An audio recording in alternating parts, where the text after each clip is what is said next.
வணக்கம்.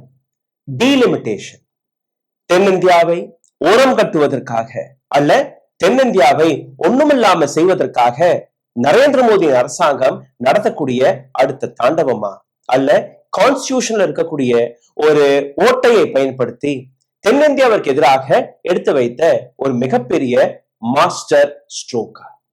இந்த இரண்டு விஷயத்தையும் மிகவும் ஆழமாக இன்னைக்கு நாம் தெரிஞ்சு கொள்ள வேண்டிய அவசியம் இருக்கிறது. இந்திய வரலாற்றில் ஏராளமான மாற்றங்கள் ஏற்பட்டது. இந்திரா காந்தி கொண்டு வந்த எமர்ஜென்சியாக இருக்கட்டும், மன்மோகன் சிங் அவர்கள் கொண்டு வந்த லிபரலைசேஷனாக இருக்கட்டும், வாஜ்பாய் அவர்கள் எடுத்த நியூக்ளியர் டெஸ்டாக இருக்கட்டும், அல்ல நரேந்திர மோடி அவர்கள் வழியாக வந்த டிமானிட்டைசேஷனாக, அனைத்துக்குமே ஒரு இம்பாக்ட் இருந்தது. ஆனால் இந்த மாற்றம் ஒட்டுமொத்த அரசியல் அல்ல கான்ஸ்டிடியூஷனிலேயே ஒரு புல்டோசரை கொண்டு வந்து ஏற்றும்படிதான் இருக்கிறது. அதாவது டெமோக்ரசி சிஸ்டம், பெடரல் ஸ்ட்ரக்சரை சிதைப்பதற்கான ஒரு மிக பெரிய வழியாக இது வெளிவந்திருக்கிறது. இந்தியா ஏற்கனவே கடந்த 12 ஆண்டுகளாக ஹிந்து முஸ்லிம் என்கிற இந்த குழப்பத்தில், இந்த பிரச்சனையில் சிக்கி தவித்துக் கொண்டிருந்தது. இப்போ ஒரு புதிய master stroke, north versus south.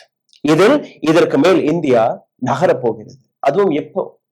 5 மாநில தேர்தல் வரும்போது தமிழ்நாடு, கேரளா, புதுச்சேரி, வெஸ்ட் பெங்கால் மற்றும் அசாம், இந்த 5 மாநில தேர்தல் நடக்கும் போது ஈரான் போரை முன்னிட்டு எனர்ஜி செக்டரில் ஒரு மிகப்பெரிய கிரைசிஸ் வந்திருக்கும் போது மோடி அரசாங்கம் 3 டிராஃப்ட் பில்களை இன்ட்ரோடியூஸ் செய்ய போகிறது. Constitution 131st Amendment Bill 2026, Delimitation Bill 2026, Union Territories Law Amendment Bill 2026. Article 81க்கு கீழே வரக்கூடிய இந்த சட்டப்படி லோக்சபாவில் ஏற்கனவே இருக்கக்கூடிய 543 எம்பிக்களுடைய நம்பரை அதிகரித்து 850 எம்பிக்களாக உயர்த்தக்கூடிய இந்த திட்டம். இதனால் நமக்கு என்ன சார்? வட இந்தியாவில் பார்லிமெண்ட்ல நம்பர் ஏறினால் நமக்கு என்ன? உங்களிடம் இருக்கக்கூடிய அந்த கேள்வி. இந்த பதிவை மிகவும் ஆழமாக கேளுங்கள்.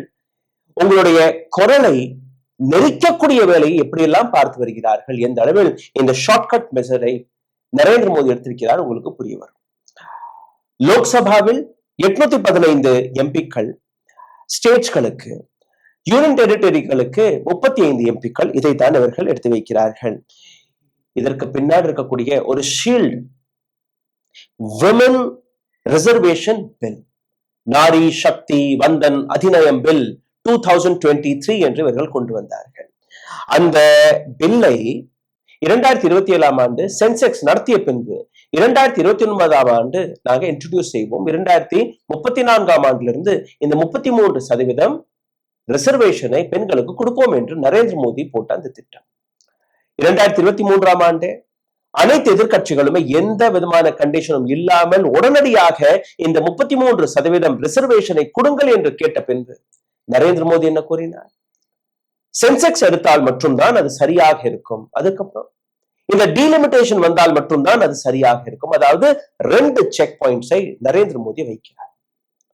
இப்ப திடீர் என்று நரேந்திர மோடி அவர்கள் 2027 ஆண்டு நடக்கக்கூடிய சென்செக்ஸ் எல்லாம் தேவையில்லை, 2011 ஆண்டு எடுத்த சென்செக்ஸ் எப்போதும், அதை வைத்தே இந்த டீலிமிட்டேஷனை கொண்டு வரலாம் என்று ஒரு கதையை விடுகிறார். இதற்கு பின்பு என்ன?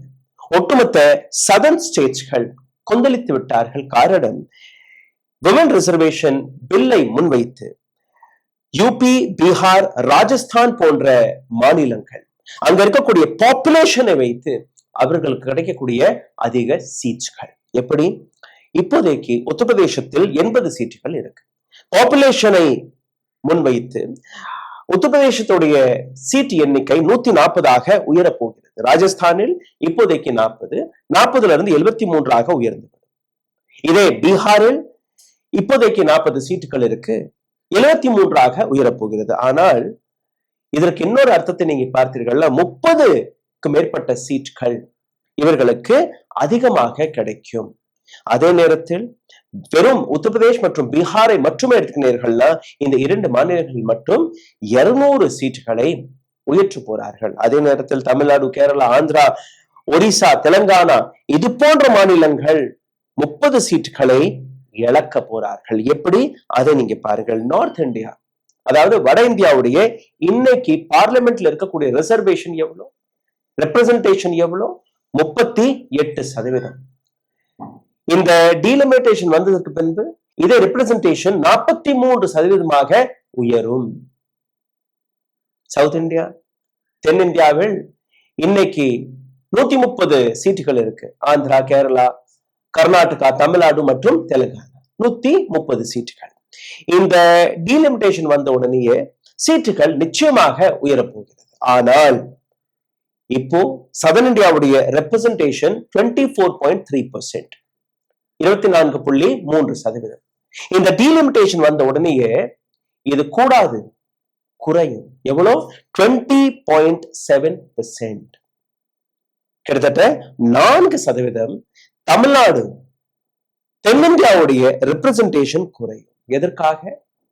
இவர்கள் மருத்துவ கல்லூரிகளை கட்டியதற்காக, மருத்துவமனைகளை கட்டியதற்காக, கல்வியில் இந்த அளவில் சிறந்து கொடிகட்டி பரப்பதற்காக, அல்ல பாப்புலேஷனை கண்ட்ரோல் செய்வதற்காக, அல்ல வட இந்தியர்களுக்கு வேலை வாய்ப்பு உருவாக்குவதற்காக, அல்ல தென்னிந்தியாவில் நடந்த இண்டஸ்ட்ரியல் ரெவல்யூஷனுக்காக, டெவலப்மெண்ட்டுக்காக, அல்ல மத்திய அரசாங்கத்திற்கு தென்னிந்தியா மட்டுமே கொடுக்கக்கூடிய கிட்டத்தட்ட 24% ஜிடிபி கான்ட்ரிபியூஷன், அதில் தமிழ்நாடு மட்டுமே கிட்டத்தட்ட 9.5%. இதற்காக கிடைக்கக்கூடிய பனிஷ்மெண்டா? அதற்காக தான் நரேந்திர மோடியின் அரசாங்கம் இந்த சட்டத்தை கொண்டு வந்து தென்னிந்தியாவுடைய கழுத்தை நெருக்கக்கூடிய வேலையை பார்க்கிறார்களா என்கிற அந்த கேள்வியை நீங்க புரிந்து கொள்ளுங்கள். பாப்புலேஷனை மையப்படுத்தி வட இந்தியாவிற்கு கிடைக்கக்கூடிய இந்த அதிக லாபம் எதற்காக அவர்களுக்கு பரிசு கிடைக்க வேண்டும்? இதுதான் நீங்க கேள்வியாக இன்னைக்கு முன் வருகிறது. No constitutional protection for South India. தென்னிந்தியாவிற்கு எந்த விதமான கான்ஸ்டிடியூஷனல் ப்ரொடெக்ஷனுமே கிடைக்காது. தென்னிந்தியா என்ன கூறுகிறது? This is colonization of South India by North. எப்படி வெள்ளையர்கள் இந்தியாவை ஆண்டார்களோ அதே போன்று இதற்கு மேல் வட இந்தியர்கள் தென்னிந்தியாவை ஆளப்போகிறார்கள். இதுதான் நரேந்திர மோடியின் இந்த திட்டம். இந்த பதிவில் மிக முக்கியமான ஒரு 6 புள்ளிகளை உங்களுக்கு முன்பு நான் எடுத்து வைக்க போகிறேன். அதனால் இந்த வீடியோவை மிக ஆழமாக கேளுங்கள். அதற்கு முன்பு ஒரு சிறிய கோரிக்கை, என்னோட சேனலை மிகப்பெரிய அளவில் முடக்கக்கூடிய வேலையை பார்த்து வருகிறார்கள். காரணம், நாங்கள் காட்டக்கூடிய இது போன்ற உண்மைகள் உங்களிடம் வந்து சேரக்கூடாது. இதுல இருந்து மீட்டெடுப்பதற்காக நீங்க செய்ய வேண்டிய ஒரு சில சாதாரணமான விஷயங்கள்: லைக், ஷேர், சப்ஸ்கிரைப் பட்டனை தட்டுங்கள். உங்களோட கேள்விகளை, கருத்துக்களை கீழே கமெண்ட் பாக்ஸ் எழுதி விடுங்கள். பொருளாதார ரீதியாக எங்களை முடக்கக்கூடிய வேலையை பார்த்து வருகிறார்கள். அருகில் இருக்கக்கூடிய QR கோடை பயன்படுத்தி உங்களால் முடிந்த உதவியை நீங்க தெரிவிக்கலாம். உடல் வலிமையை உறுதி செய்யும் சிலாஜித், கவனத்தை மேம்படுத்தும் அஸ்வகந்தா மற்றும் உயிர் சக்தியை பெருக செய்யும் சஃபேடு முஸ்லி போன்ற இமயமலையின் உணவுப் பொருட்களை கொண்டு வந்து மிஸ்டர் பர்ஃபெக்ட் உருவாக்கப்பட்டுள்ளது. உங்கள் முழு குடும்பத்தின் ஆரோக்கியத்தை மா நேச்சுரல்ஸ் மூலம் உறுதி செய்திருங்கள். 100% இயற்கையான மூலிகை பொருட்கள் மூலம் உருவாக்கப்பட்ட மிஸ்டர் பர்ஃபெக்ட் மற்றும் மிஸ் பர்ஃபெக்ட் தலைமுறையாக குடும்பங்களின் உடல் வலிமை, மன வலிமை மற்றும் மகிழ்ச்சியை பெருக செய்கிறது. உங்கள் மகிழ்ச்சியான பயணத்தை துவங்க www.mannaturals.com என்ற இணையதளத்தை பார்வையிடவும் அல்லது வாட்ஸ்அப் எண்ணிலும் தொடர்பு கொள்ளலாம்.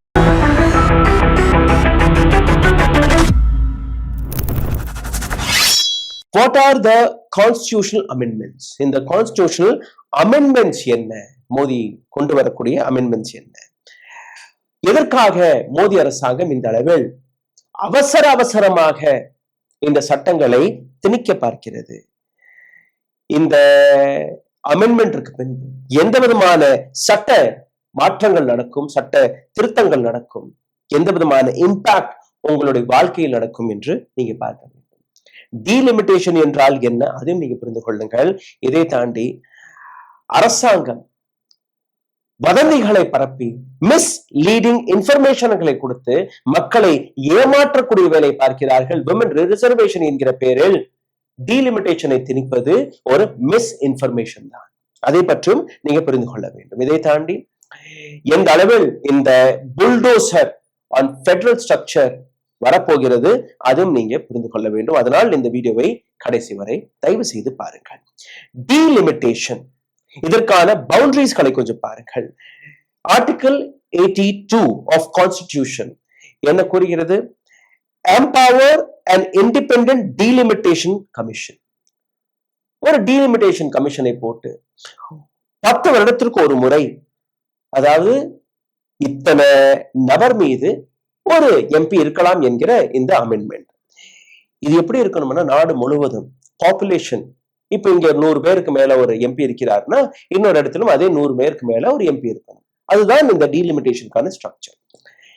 73 வரை இப்படித்தான் இருந்தது. திடீர் என்று பாப்புலேஷனில், அதாவது மக்கள் தொகையில் ஏற்பட்ட அந்த அதிகரிப்பு, அதை கண்ட்ரோல் செய்வதற்காக ஃபேமிலி பிளானிங் என்கிற ஒரு திட்டத்தை கொண்டு வந்தார்கள். முதலில் இந்த பாப்புலேஷனை கண்ட்ரோல் செய்யலாம், அதற்கு பின்பு இந்த டீலிமிட்டேஷனை கொண்டு வரலாம் என்று. அதுக்கு முன்னாடி நீங்க பார்த்தீர்களா, 10 வருஷத்துக்கு ஒரு முறை சென்சஸ் எடுக்கப்படும். அந்த சென்செக்ஸ் முறைப்படி எம்பிக்களுடைய எண்ணிக்கையை கூட்டுவார்கள், குறைப்பார்கள். இந்த இடத்தில் 1973ஆம் ஆண்டு இந்திரா காந்தி அவர்கள் அடுத்த 25 ஆண்டுகளுக்கு டீலிமிட்டேஷன் மீது ஒரு செக் வைத்தார். அதாவது அடுத்த 25 ஆண்டுகளுக்கு என்ன 73ஆம் ஆண்டு நடந்த சென்செக்ஸ் இருக்கிறது, அதன்படியே இந்த எம்பிக்களுடைய எண்ணிக்கை இருக்கலாம் என்று. இதே இடத்தில் இன்னொரு விஷயம் நடந்தது. பாப்புலேஷன் கண்ட்ரோலை முன்னிட்டு 31st அமெண்ட்மெண்ட் போது maximum number of MPs in Lok Sabha was 525, 525 நபர்கள். சரி, இந்திரா காந்தி அவர்கள் போட்ட இந்த 25 ஆண்டுகளுக்கான இந்த பேன் அடுத்த 25 ஆண்டுகளில் முடிகிறது. அப்போ வாஜ்பாய் அவர்கள் பிரைம் மினிஸ்டர். வாஜ்பாய் அவர்கள் இதே விஷயத்தை பார்க்கும்போது அவரும் இதை உணர்கிறார், இதை சரிபார்க்க முடியாது.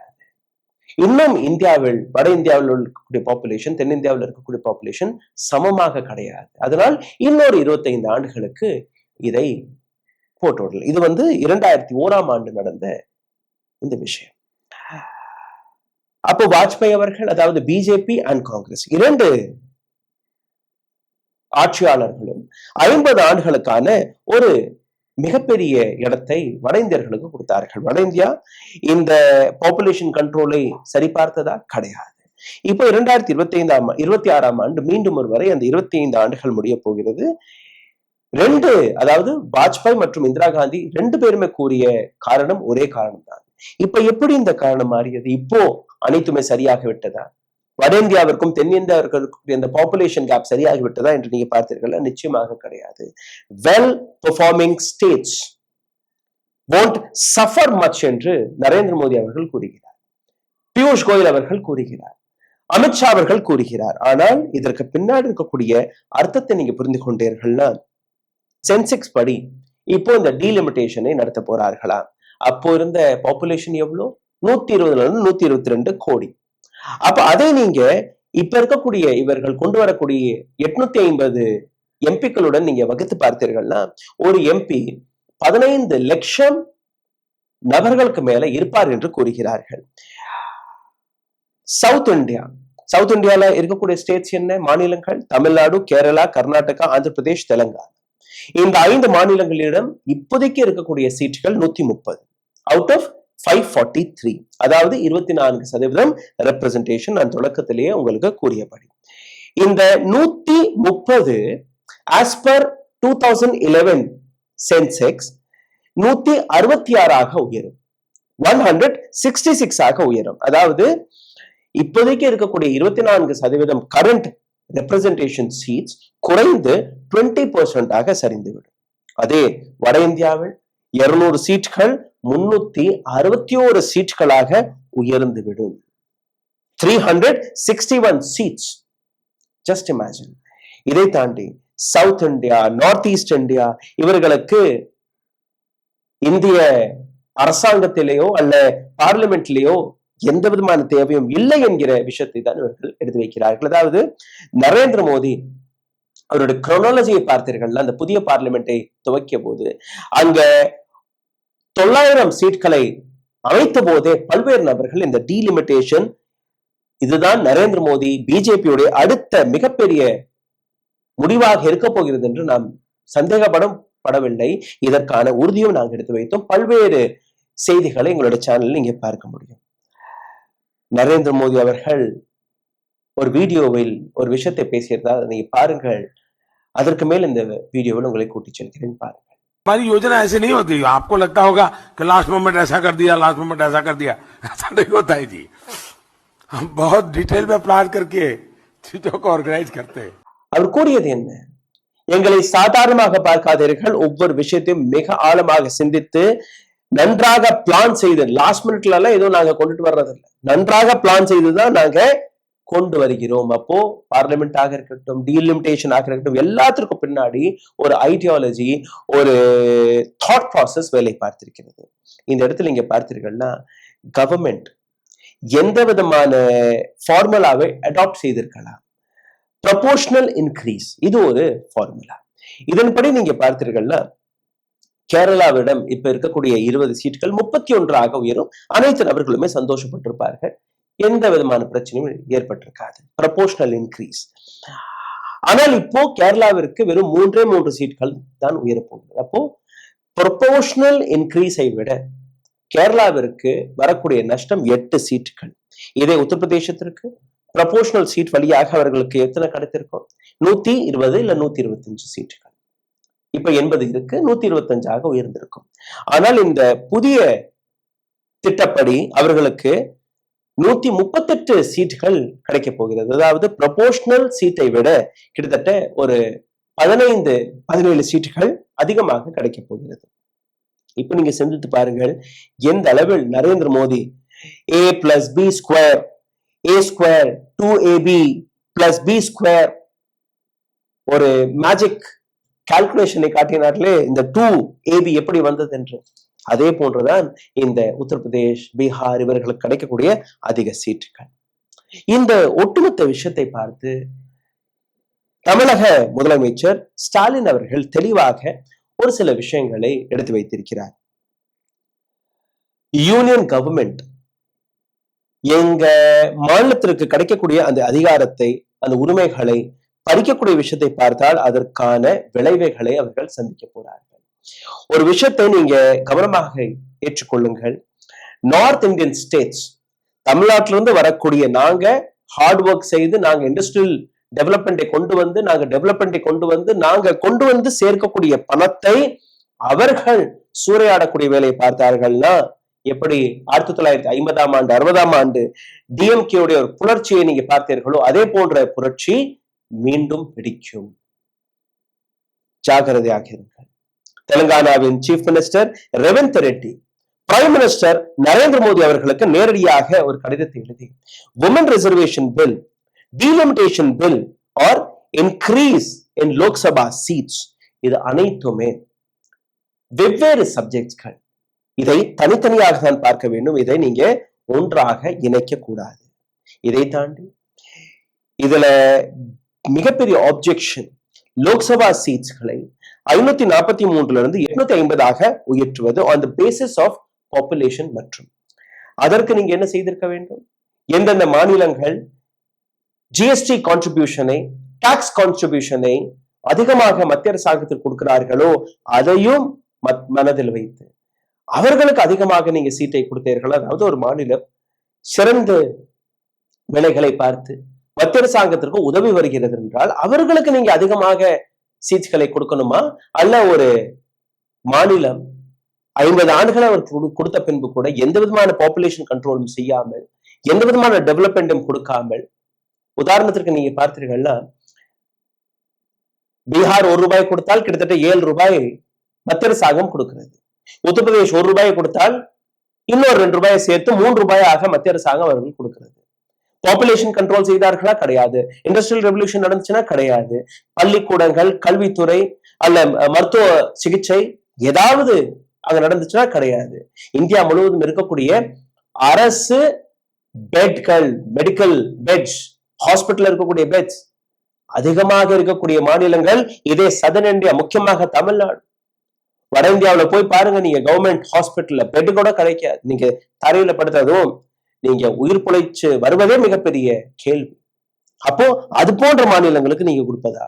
அதனால் ஜிஎஸ்டி எந்த மாநிலம் அதிகமாக கொடுக்கிறதோ அதையும் நீங்க மனதில் வைத்து இந்த டீலிமிட்டேஷனை நீங்க கொண்டு வர வேண்டும். ஆனால் மோடி அரசாங்கம் அப்படி செய்யுமா? கிடையாது. மோடி அரசாங்கம் உடைய இன்டென்ஷனே அது கிடையாது. அப்படி இன்டென்ஷன் இருந்திருந்தால் ஒரு ஒயிட் பேப்பர் அறிக்கை அவர்கள் கொண்டு வந்திருப்பார்கள். அப்படி இன்டென்ஷன் இருந்திருந்தால் பப்ளிக்குடைய கன்சல்டேஷன் நடந்திருக்கும்.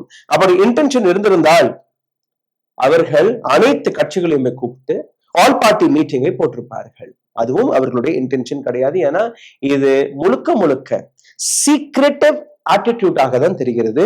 உமன் ரிசர்வேஷன் பில்லை முன்னிறுத்தி இந்த டீலிமிட்டேஷன் என்கிற இந்த சட்டத்தை திணிக்கக்கூடிய வேலையை இவர்கள் பார்த்து வருகிறார்கள். அப்படி நடக்குமா நடக்காதா அதுவும் நீங்க பாருங்கள். Delimitation commission will re-evaluate. இது சட்டப்படி இதை பார்லிமெண்டில் ரிஜெக்ட் செய்தால் கூட அல்ல கொண்டு வந்தால் கூட இதை ரீஎவாலுவேட் செய்ய போறார்கள். இந்த கமிஷன் யார் இந்த நபர்கள்? இந்த கமிஷனுடைய கண்ட்ரோல் எங்க வரும்? அதை நீங்க பார்த்தீர்கள்னா ரிட்டையர்டு சுப்ரீம் கோர்ட்டோட நீதிபதி, இதை தாண்டி 2 எலெக்ஷன் கமிஷனர்கள், ரிட்டையர்டு எலெக்ஷன் கமிஷனர்ஸ்கள் உங்களுக்கு நன்றாகவே தெரியும் அவர்கள் யாருக்காக வேலை பார்க்கிறார்கள். இதை தாண்டி சென்ட்ரல் கவர்மெண்ட் அவர்களே இந்த கமிஷனில் இருப்பார்கள். எந்த எதிர்கட்சி தலைவருமே இதுல இருக்க மாட்டாங்க. சரி, சதர்ன் இந்தியாவில் இருந்த ரெப்ரசன்டேஷன் அதுவும் தேவையில்லை. No representation from south India on this commission. This is what the government is saying. இதை தாண்டி இந்த கமிஷன் ஒரு முடிவை கூறிவிட்டது என்றால் அந்த முடிவிற்கு எதிராக நீங்க ஹைகோர்ட்டுக்கும் போக முடியாது, சுப்ரீம் கோர்ட்டுக்கும் போக முடியாது. இந்த கமிஷன் எடுத்து வைத்த முடிவுதான் கடைசியாக பார்க்கப்படும். Just imagine, are we living in a democratic country? ஒரு சுதந்திர இந்தியாவில் தான் நாம் வாழ்ந்து வருகிறோமா என்கிற அந்த கேள்வியை நீங்களே கேட்டு பாருங்கள், உங்களுக்கு புரிய வரும். எதற்காக 5 மாநிலத்தில் நடக்கக்கூடிய தேர்தலும் போது இந்த சட்டத்தை திணிக்கக்கூடிய வேலையை பார்த்து வருகிறார்கள்? அதையும் நீங்க புரிந்து கொள்ளுங்கள். வெஸ்ட் பெங்கால் அங்க இருக்கக்கூடிய 41 எம்பிக்கள், தமிழ்நாடு 39 எம்பிக்கள். 2 மாநிலங்களை மட்டுமே எடுத்துக்கினீர்கள்னா கூட கிட்டத்தட்ட ஒரு 80 எம்பிக்கள். கேரளாவிலிருந்து 20 எம்பிக்கள், மொத்தம் 100. இந்த 3 மாநிலங்கள் இருக்கக்கூடிய 100 எம்பிக்கள் எங்க இருக்கிறார்கள்? தன்னுடைய கான்ஸ்டிடுவன்சிஸ்களில் கேம்பெயின் செய்து கொண்டிருக்கிறார்கள். 16, 17, 18ஆம் தேதி இவர்கள் பார்லிமெண்ட்டுக்கு போய் அல்ல போகாமல் இருந்தால் விமன் ரிசர்வேஷன் பில்லுக்கு எதிரான நபர்கள் என்று ஒரு பட்டத்தை சுமத்தி விடுவார்கள். யாருமே விமன் ரிசர்வேஷன் பில்லுக்கு எதிராக கிடையாது. அனைத்து கட்சிகளுமே ஒரே மூச்சு ஒரே குரலில் இந்த விமன் ரிசர்வேஷன் பில்லை கொண்டு வந்தார்கள். 19 ஆண்டுகளாக இது இலவையில் இருந்தது, கொண்டு வந்தார்கள். அதை இம்ப்ளிமெண்ட் செய்வதில் தாமதம் செய்தது யாரு? நரேந்திர மோடியின் அரசாங்கம். எக்ஸ்கியூசஸ்களை கொடுத்தது யாரு? நரேந்திர மோடியின் அரசாங்கம். இன்னைக்கு இந்த 5 மாநிலங்களில் நடக்கக்கூடிய தேர்தலும் போது நீங்க கொண்டு வந்து ஏன் பொறுத்துக்கொள்ளலாம் இல்லையா? இன்னொரு 5-6 நாட்கள் 30ஆம் தேதி போடலாமா இல்லையா? இனிதான் ஆப்போசிஷன் தன்னுடைய கோமா ஸ்டேஜ்ல இருந்து வெளிவரக்கூடிய அந்த தருணம் இருக்கு. ஒரு ஃபார்முலேட் ஸ்ட்ராட்டஜி வழியாக இவர்கள் கேள்விகளை எழுப்பவில்லை என்றால், மக்களிடம் இந்த பிரச்சனையை சரியாக எடுத்து செல்லவில்லை என்றால், இந்த நாட்டிற்கக்கூடிய மீதம் இருக்கக்கூடிய அந்த டெமோக்ரஸியும் அந்த சுதந்திரமும் அளிக்கப்பட்டுவிடும். கான்ஸ்டிடியூஷன் அமெண்ட்மெண்ட் பில் பாஸ் ஆகுமா, பாஸ் ஆகாதா? அதை நீங்க பார்த்தீர்கள்னா பிஜேபி அப்படி பாஸ் ஆகிவிட்டால் பிஜேபி இன்னும் பலமாக நார்த் இந்தியாவில் வெற்றி பார்க்கும். இப்போ எப்படி சவுத் இந்தியா பிஜேபியை ரிஜெக்ட் செய்து வருகிறதோ அதே போன்று நாளைக்கு பிஜேபி சதர்ன் இந்தியாவை ரிஜெக்ட் செய்யும்.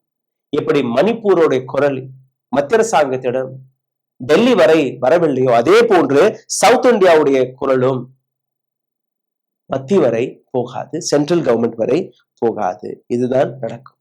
இதே இடத்தில் ஒரு சரியான தேர்தல் ஆணையர் இருந்திருந்தால் மாடல் கோட் ஆஃப் கண்டக்ட் மீறிய செயலாக மத்திய அரசாங்கத்திற்கு ஒரு நோட்டீஸை வழங்கியிருப்பார். 5 மாநில தேர்தல் நடக்கும் போது எப்படி நீங்க பார்லிமெண்டை கூட்டலாம் என்று. ஆனால் அதை நீங்க எதிர்பார்ப்பீர்களா? கிடையாது. அது இப்போதைக்கு சாத்தியம் கிடையாது. யூபியில் 80 சீட்டுகள் 80லிருந்து 120ஆக உயர்ந்திருந்தால், அல்ல கேரளாவில் 20லிருந்து 30ஆக உயர்ந்திருந்தால் அனைவருமே சந்தோஷமாக இருந்திருப்பார்கள். இல்லை, இன்னொரு ஃபார்முலாவும் இருக்கு. இன்னும் ராஜ்யசபாவை நீங்க பலப்படுத்தியிருக்கலாம். எப்படி அமெரிக்காவில் செனட்டர்ஸ்கள் இருக்கிறார்களோ, அங்க இருக்கக்கூடிய சிறிய மாநிலமாக இருக்கட்டும் அல்ல பெரிய மாநிலமாக இருக்கட்டும், அனைத்திற்குமே 2 செனட்டர் சமமாக கொடுப்பார்கள். அதே போன்று இந்தியாவிலும் செய்திருக்கலாம். இந்த கேப்பை நீங்க ராஜ்யசபா வழியாக சரி பார்த்திருக்கலாம். அதை நீங்க செய்யவில்லை. இந்திரா காந்தியாக இருக்கட்டும் அல்ல வாஜ்பாய் அவர்களாக இருக்கட்டும் 50 ஆண்டுகள் மிக ஆழமாக சிந்தித்து ஆலோசித்துதான் இந்த 50 ஆண்டுகளுக்கான கெடுவை கொடுத்தார்கள். அந்த 50 ஆண்டுகளை கூட வட இந்தியாவால் சரியாக பயன்படுத்த முடியவில்லை. இன்னைக்கு பெடரலிசம் டெமோக்ரஸியை சிதைக்கக்கூடிய வேலையை இவர்கள் பார்த்து வந்து விட்டார்கள். இதை தாண்டி நீங்க பார்த்தீர்கள்னா இந்த சட்டத்தை கொண்டு வருவதற்காக 2/3 மெஜாரிட்டி பிஜேபிக்கு தேவைப்படும். அவர்களிடம் இருக்கா? கிடையாது. அவர்கள் எதிர்கட்சியை சார்ந்த எம்பிக்களை கவர்ந்தால் மட்டும்தான், அல்ல மற்ற மாநில கட்சிகளை தன் கைவசப்படுத்தினால் மட்டும்தான் இது கொஞ்சம் சாத்தியமாக தெரிகிறது. ஆனால் அவர்கள் கையில் இன்னைக்கு அந்த நம்பர் கிடையாது. அப்போ எதற்காக இந்த டிபேட்டை நடத்துகிறார்கள்? காரணம், விமன் ரிசர்வேஷன் பில் என்கிற பெயர்ல பின்வாசல் வழியாக இந்த பில்லை திணிக்கக்கூடிய வேலையை நரேந்திர மோடி அரசாங்கம் பார்த்து வருகிறது. அப்படி பிஜேபி இந்த ஸ்கீமை கொண்டு வருவதில் சக்சஸ் அடைந்து விட்டால் என்ன நடக்கும்? இந்த நாட்டு கான்ஸ்டிடியூஷன் அமெண்ட்மெண்ட் சிதைக்கப்படுமா, அல்ல இந்த நாட்டில் இருக்கக்கூடிய மக்களுடைய அதிகாரங்கள் பறிக்கப்படுமா? இந்த சார்ட்டை ஒரு முறை பார்த்து விடுங்கள். தமிழ்நாடு எத்தனை கெயின் செய்ய போகிறது, எவ்வளவு இழக்க போகிறது? நீங்க பார்த்தீர்கள்ல, தமிழ்நாடு இழக்க போகக்கூடிய எம்பிக்களுடைய எண்ணிக்கை 9, கேரளாவில் 7, ஆந்திர பிரதேசத்தில் 4, ஒடிசாவில் 3, தெலுங்கானாவில் 2, வெஸ்ட் பெங்கால், கர்நாடகா இவர்களுக்கு எதுவுமே கெயினும் அல்ல, லாஸும் கிடையாது. பஞ்சாபிற்கும் கெயினும் கிடையாது, லாஸும் கிடையாது. சத்தீஸ்கர், அசாம் கெயினும் இல்லை, லாஸும் கிடையாது. ஆனால் லாபம் அடையக்கூடிய மாநிலங்கள் குஜராத், ஹரியானா, ஜார்க்கண்ட், மகாராஷ்டிரா, டெல்லி, மத்திய பிரதேஷ், ராஜஸ்தான், பீகார் மற்றும் உத்தர் பிரதேஷ். சிந்தித்து பாருங்கள், எந்த அளவில் சீரியஸாக இந்த விஷயத்தை நாம் புரிந்து கொள்ள வேண்டுமோ, அதற்கு எதிராக நாம் குரல் கொடுக்க வேண்டுமோ, அதை பற்றி மக்களிடம் இதுவரை விழிப்புணர்வு கூட வரவில்லை. இது மத்திய அரசாங்கத்துடைய டியூட்டி, அவர்களுடைய வேலை. 2011ஆம் ஆண்டு நடத்திய சென்செக்ஸை வைத்து இந்த டீலிமிட்டேஷனை நீங்க கொண்டு வர பார்க்கிறீர்கள். அதாவது ஒரு 2 வருஷத்துக்கு முன்னாடி நீங்க ஒரு ஸ்கேன் எடுத்திருப்பீர்கள். அந்த ஸ்கேன் சீட்டை வைத்து இன்னைக்கு உங்களுக்கு சிகிச்சை பார்த்தால் அது சரியாக வருமா, அல்ல இப்ப இருக்கக்கூடிய சென்செக்ஸை வைத்து அதை நடத்தணுமா? 2வது, ஒரு மாணவர் நன்றாக படித்து நல்ல உத்தியோகத்திற்கு சென்று அந்த மாணவர் நன்றாக சம்பாதிக்கும் போது மாணவர் கையில் இருக்கக்கூடிய அந்த இளைஞர் கையில் இருக்கக்கூடிய வருமானத்தை அனைத்தையுமே பறித்து ஒரு படிக்காத நபர், எந்த வேலைக்குமே போகாத நபர், ஒரு சோம்பேறி கையில் நீங்க கொடுத்தீர்களா, அதை நீங்க ஏற்றுக்கொள்வீர்களா? அதுதான் இந்தியாவில் நடக்க போகிறது. சிந்தித்து பாருங்கள். நன்றி, வணக்கம். ஊடகம் கார்ப்பரேட் அரசியல்வாதிகளின் கைப்பாவையாக அடிமைகளாக இருந்தது போதும், இனி சாட்டை எடுத்து சுழற்றும் நேரம் வந்துவிட்டது. ஊடகம் பொதுமக்களாகிய உங்களுக்காக, உங்களாலேயே இயக்கப்பட வேண்டும். ஊடக சுதந்திரத்திற்காக உங்களின் பங்களிப்பை இன்றே அளித்திடுங்கள்.